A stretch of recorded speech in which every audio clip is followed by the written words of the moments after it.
Yan po mga kapatid, magandang umaga po sa inyong lahat at narito naman po tayo at muling magtatarot. Ayan, at ang gagamitin natin ay yung mga oracle card at saka uh,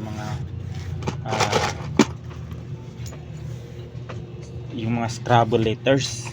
Ayan, saka yung dice. Tignan natin mga kapatid kung ano nga ba yung mga mensahe na ating maibabahagi sa inyo ngayon.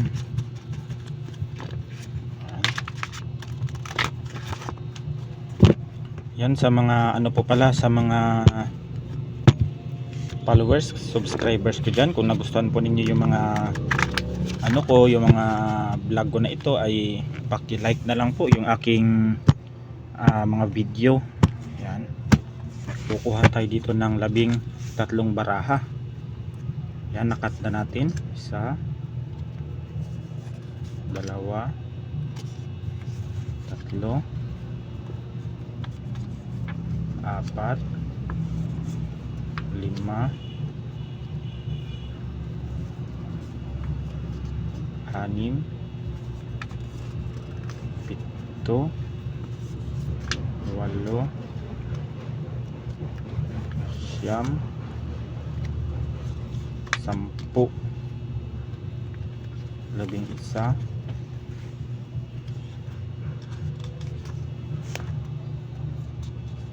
9, 10, 11,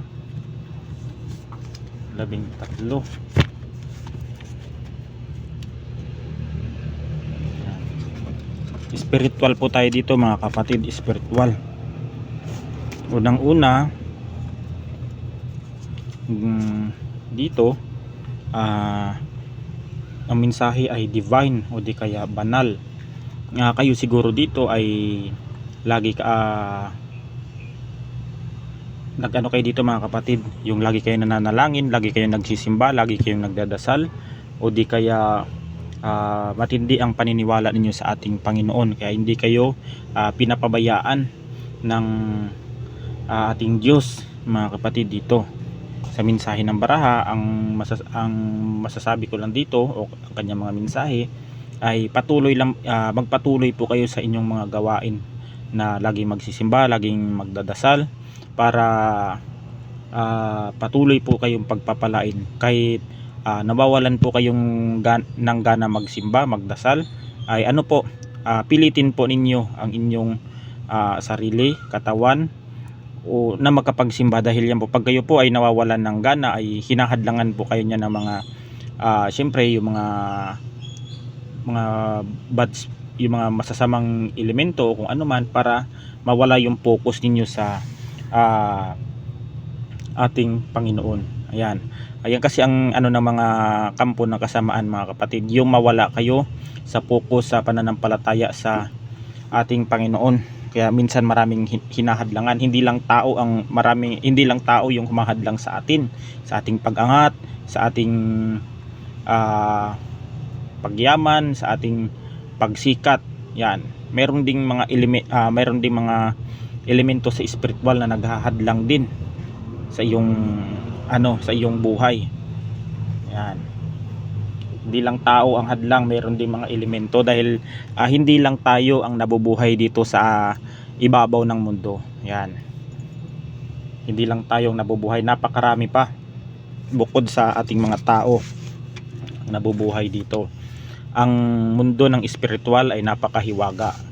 Nasa tao lang yon kung paano nila tuklasin o tuklasin, pag-aralan, o di kaya saliksikin ang mga aral sa spiritual. Yan, hardworking ikaw dito, yung masipag ka talaga magtrabaho. Yan, halos hindi ka na siguro makakapagpahinga. Siguro pag kinaumagahan, pasok, pag hapon, hanggang sa gabi, trabaho ka, halos nag-overtime ka na, at saka kunti na lang yung yung pahinga mo, dahil dito sa pagtatrabaho mo talagang focus ka sa trabaho. Ang masasabi ko lang dito sa hardworking, okay naman po magtrabaho ng napakatagal, pero wag po ninyong kalimutang magpahinga, dahil ang ating katawan ay hindi po bakal ang ating katawan, o di kaya hindi natatabla ng anumang sakit. Dahil pag tayo ay siningil ng anumang sakit, ang ating katawan ay papalyayan at magkakaroon ng karamdaman. Kaya dapat ingatan natin ang ating katawan, dahil yan po ay kayamanang ipinagkaloob sa atin ng ating Panginoon. Yan, wag po nating abusuhin din minsan sa anumang uri ng bisyo, alak, sigarilyo, pagpupuyat, kasi yan ang unang-unang makakasira sa ating katawan. Yung mga sobra sa trabaho, yan yung unang-unang sisira. Yan, kailangan ko ano yung okay lang naman magtrabaho ng matagal, basta ang masasabi ko lang dito ay magpahinga rin minsan. Yan, ipahinga rin minsan ang katawan para hindi rin magkasakit. Ang nakikita ko dito sa sobrang sobrang pagtatrabaho mo ay kinaiinggitan ka ng mga katrabaho mo sa iyong paligid. Yan, hindi lang maraming naiinggit sa iyo dahil sa sobrang sipag mo magtrabaho.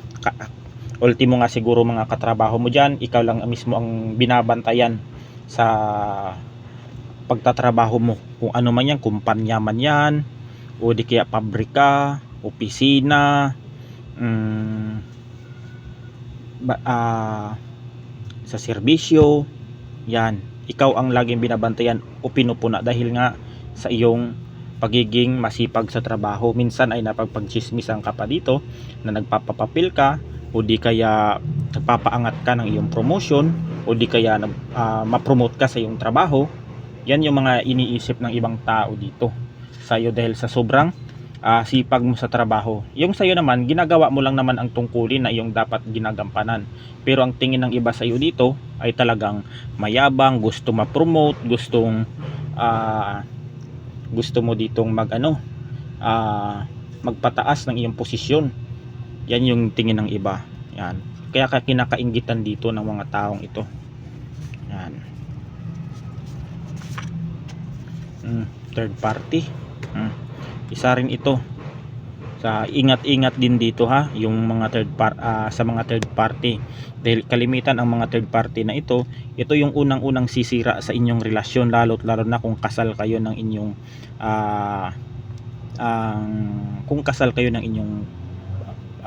pamilya, asawa, ay iwasan niyo ito, dahil pag nasisira po yung inyong inyong relasyon ay marami pong maaapektuhan mga kapatid dito. Iwasan po ninyo itong third party na ito. Yan. Isa din ito sa mismong naiinggit sa iyo dahil sa iyong kasipagan sa pagtatrabaho. Yan, itong Virgo, earth sign. Isa rin ito.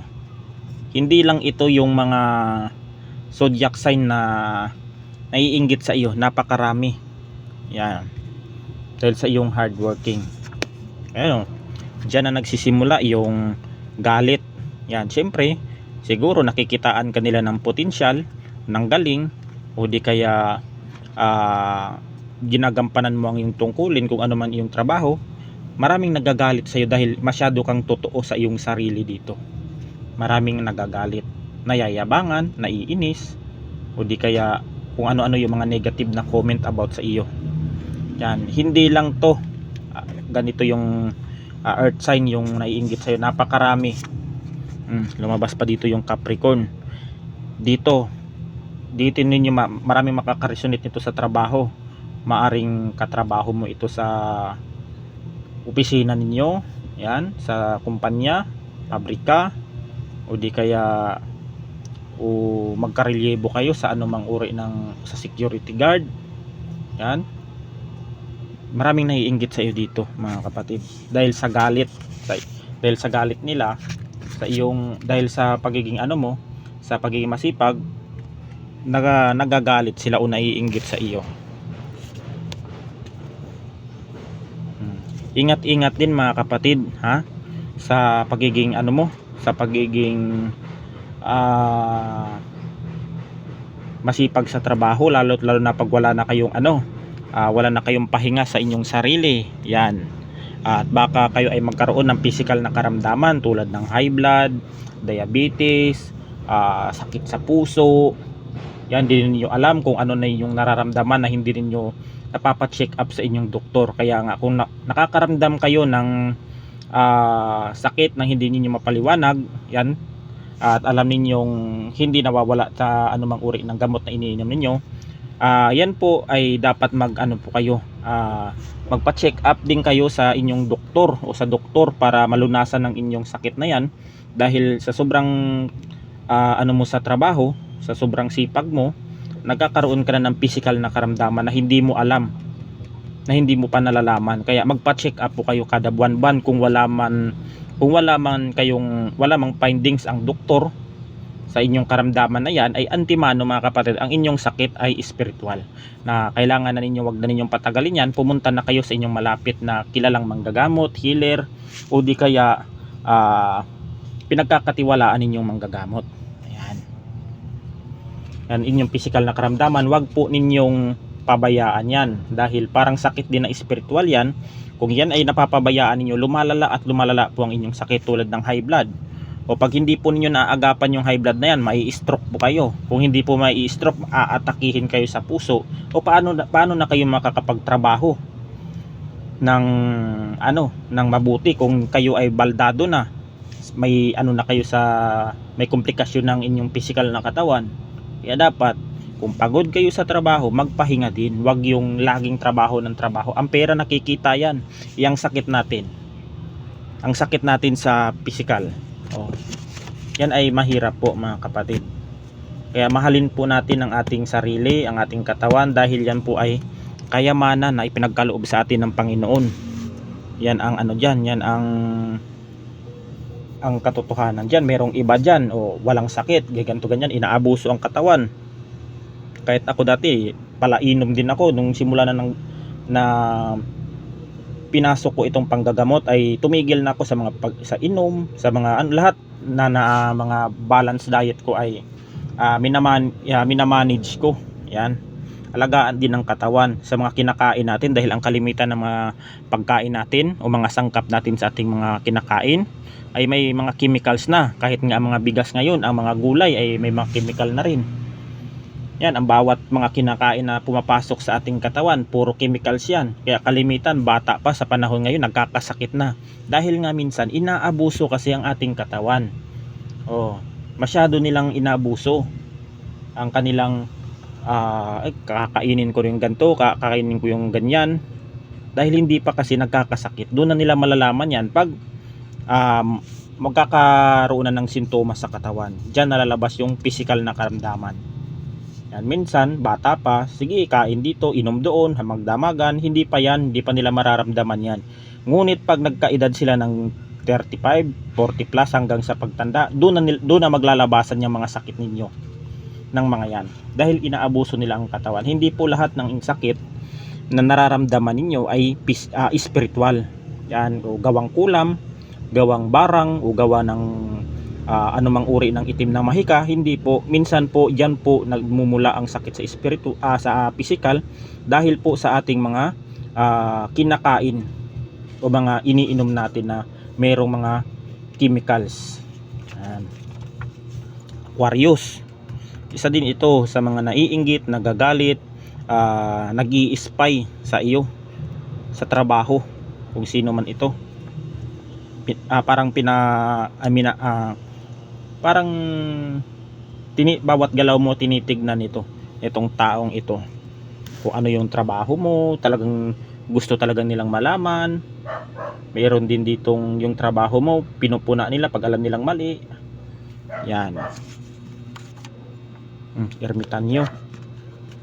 Itong ermitanyo na ito, yan, kung kayo man ay nakakaramdam na merong spiritual dito, yan, spiritual, lumapit po kayo dito sa ermitanyo mga kapatid. Ito po yung kalimitang, ano nga ba ang ermitanyo? Ito yung maihahalin tulad ko sa ermitanyo mga kapatid. Ang ermitanyo po ay napakalakas po ng mga manggagamot. Ang ermitanyo, hindi po yan sila nakikihalubilo sa mga tao. Yang mga yan, hindi po yan nakikihalubilo sa mga tao. Parang ilang yung mga yan dahil nga sa kanilang spiritual na kakayahan. Yung mga ermitanyo ay mahirap, hindi basta-basta nagtitiwala yan, yung mga ermitanyo. Ang mga ermitanyo ay kalimitang nakatira sa mga bulubunduking lugar, sa mga hindi matatao, dahil nabubuhay yan sila sa katahimikan, mga kapatid. Ang ermitanyo din ay isang malakas na manggagamot na kumukuha ng kanilang kakayahan at kapangyarihan sa kalikasan gamit ang mga halamang gamot. Yan, magkakahalintulad din yan sila ng mga babaylan, mga kapatid. Yan, nasasabihin nila na yung mga about sa kakayahan ng mga manggagamot ay wala akong alam. Napapag-aralan ko yung mga yan dahil ang aking mga ninuno, ang aking mga ay may mga lahi na mga manggagamot. Yan. Kaya ang mga ermitanyo, mga kapatid, ay hindi yan kumakampi. Hindi yan kumakampi agad sa pag-alam nilang mali yung ginagawa nila. Hindi yan kumakampi, hindi yan tulad ng mga mangkukulam na pag nagdaing ng kanilang problema na kaysa ganito, sila ay inagrabyado ng tao, ginawa ng masama, binantaan, ipapakulam nila. Yung mangkukulam, kumakagat agad sa mga ganyan dahil dahil sa siguro may bayad, may pera na malaki ng halaga. Ang ermitanyo po, mga kapatid, ay hindi.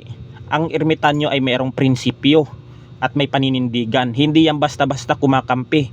Hinahanap niyan kung totoo kung ano ang pinagmulan bago yan kumakampi. Bago yan manggamot, bago yan lunasan ang kanilang pasyente. Hindi yan ang ermitanyo ay mayroong disiplina sa sarili. Yan ang ko sa paglalarawan o nalalaman ko about sa ermitanyo. Yan ang ng mga sinaunang mga matatanda dati na nagkikwento sa akin na mga manggagamot din. Ayan, kalimitan kasi, mga kapatid, mas gusto ko pang makipagkaibigan sa mga manggagamot kaysa sa mga taong normal na walang kakayahan sa spiritual. Yan, kaya marami akong mga mga basihan.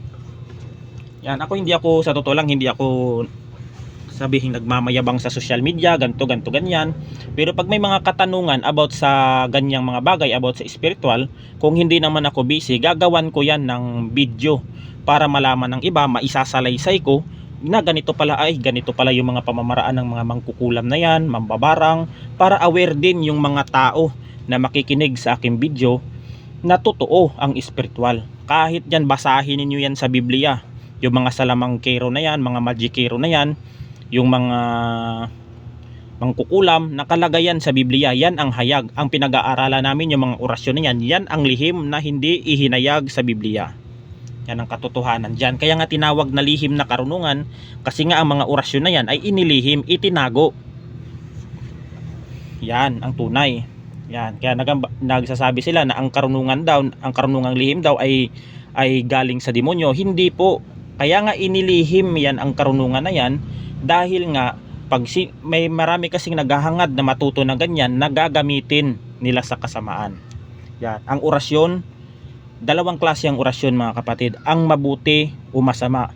Depende po yun kung ang masamang orasyon na yun, sa tao yun kung gagamitin nila sa mabuti o sa masama. Kaya nga pwede ninyong gamitin ang orasyong masama na yun sa mabuti. Kaya nga ang sinasabi, ang sino mang gumamit ng orasyong nasa kadiliman ay mauuwi sa liwanag, basta gagamitin mo ito sa tama. Yan ang katotohanan dyan, mga kapatid. Yan ang mga base sa mga pananaliksik ko na aking ibinabahagi din sa inyo. Yan. Ang ermitanyo po ay meron pong yan, hindi po yan tulad ng iba na pag alam nilang ganito ganyan, hindi, iba po ang ermitanyo. Yan ay hindi po yan nakikihalubilo sa tao. Pag yan ay inagrabyado ninyo at ginawa ninyo ng masama, yan ay delikado, maghalit yan, ay walang konsensya yung mga yan. Yan ang ko, ang ermitanyo ay mabait, mahirap yan, hindi yan basta-basta nagtitiwala sa tao. Yan, kalimitan yan ay nakatira sa mga liblib na lugar yan, sa mga bundok, yung mga yan. Hindi yan sila nakikimarites, hindi yan sila sa mga walang kwentang bagay na yan ay mga disiplinado yung mga yan sa spiritual. Ito, lahat naman nito mga kapatid, yung mga inggit at galit nitong mga ito, itong Capricorn, Aquarius, Virgo, ay magbabackfire din ito sa kanila. Basta wag ka lang gumawa ng masama o di kaya pagbuhatan mo sila ng kamay o gawan mo sila sa pamamagitan ng spiritual. Wag. Hayaan ninyong ang universe o di kaya ang ating Panginoon ang magbalik niyan. Kaya nga nakalagay diyan, kung ano man ang ginawa ninyo sa kapwa mo ay babalik sa inyo. Yan ang katotohanan diyan. Babalik yan sa kanila. Kung siniraan ka, kung ginawan ka ng masama, kung sinisira ang pagkatao mo, kung sinisira ang iyong kinabukasan o buhay mo, pagkatao mo, hayaan mo mga kapatid. Darating at darating ang mga yan, darating at darating yung mga araw,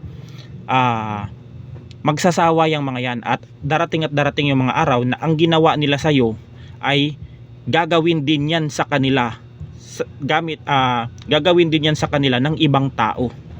Yan. Gagawin din yan kasi nga ganun din ang ginawa sa iyo, maaaring pwede rin gawin ng ibang tao sa kanya. Yan. Yan ang katotohanan diyan. Kalimitan, pag ikaw ay sinisiraan at di mo pinapansin, kalimitan yung mga tao, lalo't lalo na kung hindi naman totoo yung mga sinasabi nila about sa iyo, na sinisiraan ka lang dahil nagagalit sila sa iyo, naiinis. Darating at darating ang araw mga kapatid ay marirealize din ng mga tao na gawa-gawa niya lang yung mga pinagsasabi nila sa inyo, yung sinisira yung pagkatao mo. Darating at darating ang araw, wala nang maniniwala sa mga sinasabi nila about sa iyo, kasi nga hindi nga totoo yung mga sinasabi. Yan, kasi pag yan ay papansinin mo yan, ibig sabihin nun, ang papalabasin nila, guilty ka. Ganun. Yan. Hindi naman, kung alam mo namang tama ka at alam mo namang may katwiran, dapat ipaglaban mo rin dapat kung sobra na. Yan, pero pag ikaw ay hayaan mo. Importante, wala kang ginagawang masama, wala kang yan ang masasabi ko. Hadlang at sagabal. Ito ang isa sa inyo sa pagtatrabaho mo.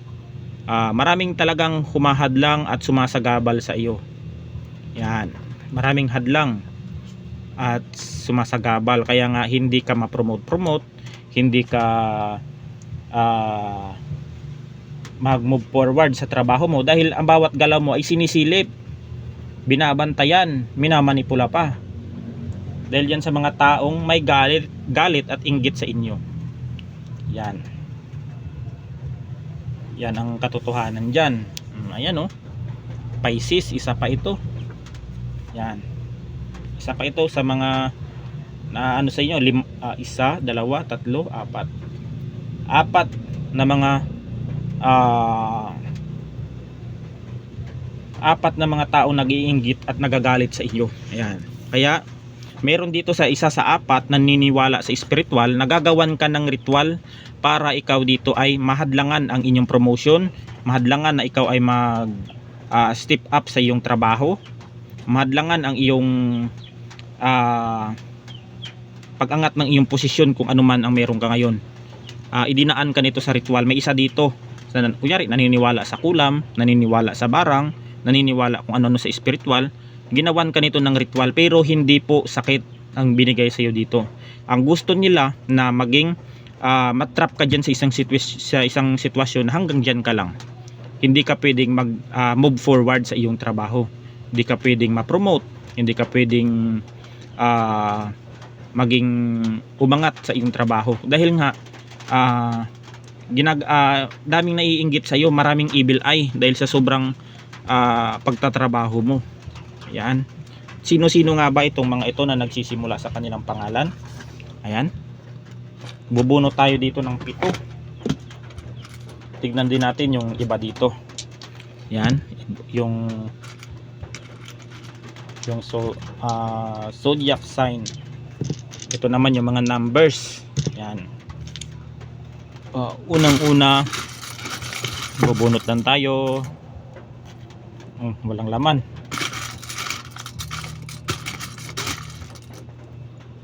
Itong Y, unang-unang pangalan yan. Kung sino man itong may Y na pangalan, yan, at alam ninyong napapagan ninyo, yan po yung isang naiinggit sa inyo. U, yan, U umpisa. Yan, 5 pa. R. Yan. Naiinggit. At nagagalit sa inyo. E.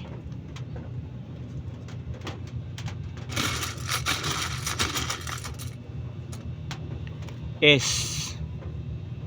Dalawa na lang. Yan. X. Isa na lang. V. Yan yung mga taong nagagalit at naiinggit sa inyo sa iyong trabaho. Yan yung mga pangalan na yan. Ito naman yung zodiac sign nila, mga kapatid. Ulitin natin.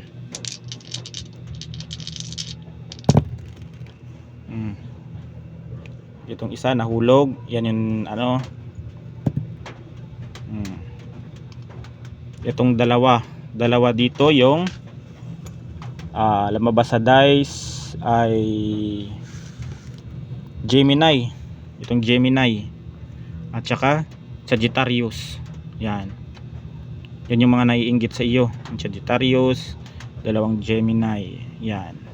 Ito naman yung mga numbering.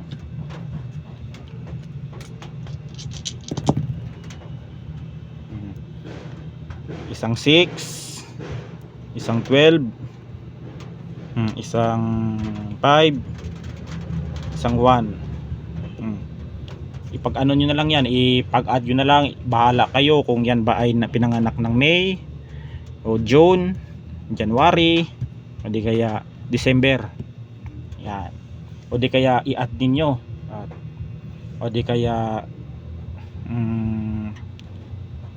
23 yung edad, o di kaya 20. Depende mga kapatid, kayo na bahalang magano. Basta yan yung ano, ito yung mga months na pinanganak sila. O mga months, kunyari 1 January, o 5 May, o 6 June, o di 12 December.